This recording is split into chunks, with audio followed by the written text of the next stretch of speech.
Well, hello everybody. This is Mike WX0MK. Just got done with our club meeting. I'll put in quotes because we didn't really have much to talk about. Mostly because any of the officials, the president, everyone, all the elected people were not here today. So we kind of had the past president do a quick meeting just to be official. Sorry, my sweatshirt is driving me crazy here, or shirt, or whatever. So nothing too much there. Unfortunately, we didn't hear any updates from the Mankato Marathon, how the organizers liked it, etc. But looking onward to the Arlie Dazzle, which is an Arlington holiday festival up in Arlington, Minnesota. So we'll kind of mention that.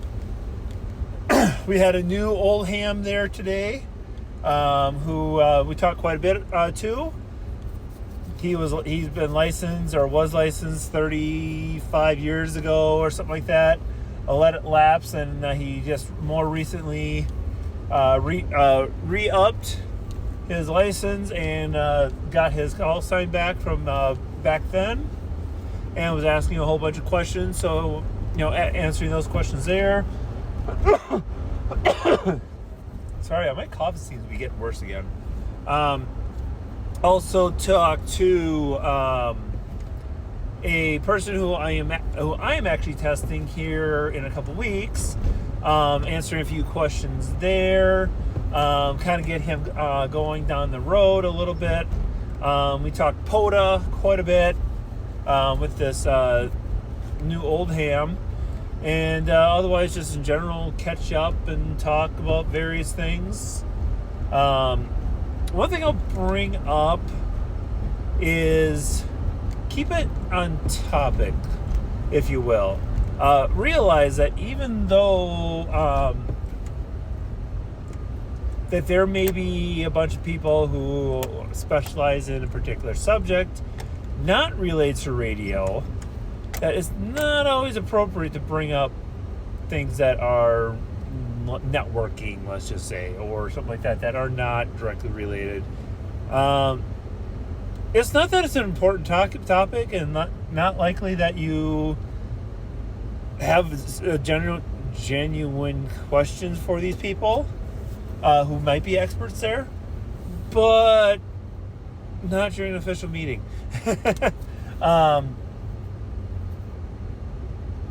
But other than that, the meeting went well, and hopefully we get the new guy passes his test here soon. He's going for that's what static was. He goes for his technician, I think it is. So hopefully he gets his technician license, and we get him licensed and ready to go. And otherwise touching up with friends and so on. So it was another good night. Now I got to go back and work, unfortunately. That darn W word. I'm trying to think of anything in particular that we talked about. I think the big thing that confuses a lot of people, and maybe it should be a separate, in fact, it will be a separate video here, but I'll talk about here too. One of the main things I'm seeing is the digital stuff confuses people. And then this guy tonight, he didn't realize that we put tone on both transmit and receive.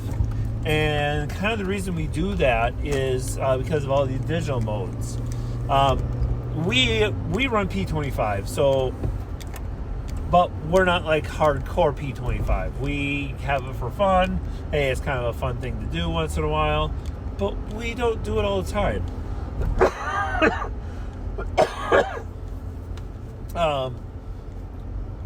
So we're mostly analog, but we have the capability to do it, and we do use it once in a while.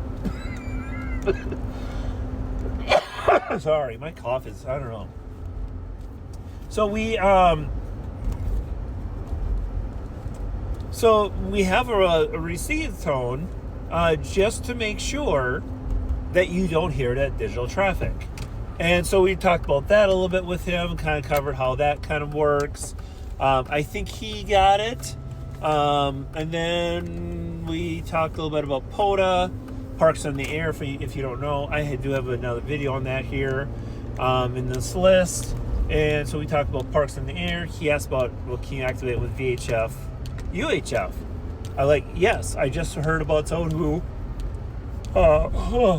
everything tonight. I heard about someone who specifically went out and they did a VHF contact, and then they requested it to go to like 446 triple aughts and make a second contact there, so they get two contacts, two different bands, and they worked 5 people that way, and they got their 10 contacts for Parks on the Air. So, I said, yeah, you can. The problem with where we are at is volume, sheer numbers. And we have a lot of valleys that is harder to get out far enough to really kind of truly activate those. But, we talked about that a little bit.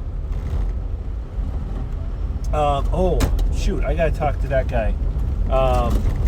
We talked a little bit about APRS, and one guy found the APRS fire hose, and so I want to try and talk to him about that. Because I want the fire hose for this project that I kind of been talking about a little bit. So things like that. I'll have to get his I'll have to email him. So yeah, but overall it was I think a productive night, a good night, and hopefully learn a few more things, everyone. And someone made a comment, yeah, you did a good job, Mike. It's like, yeah, I'm here to pay it forward. Most of the stuff I've learned on my own, either through videos or Discord or whatever. But I have someone here to teach me this stuff. I just kind of figured it out, and I am more than willing to pay it forward, and that's why I also do these videos here. And I request that all hams pay it forward in some form or fashion. Doesn't have to be monetary. It can be information. It can be pointing someone in the right direction, but try and pay it forward. It makes you feel better, and hopefully you share a little extra knowledge, and in some cases get a little extra respect in some ways. I'm not saying I'm always right. I'm not saying I know everything, because I definitely don't. But you need to take the time and share what you can, because you just never know what you're going to do. So, sorry, I'm yawning, I'm coughing, I'm everything. So I'm going to shut this thing down. 7-3.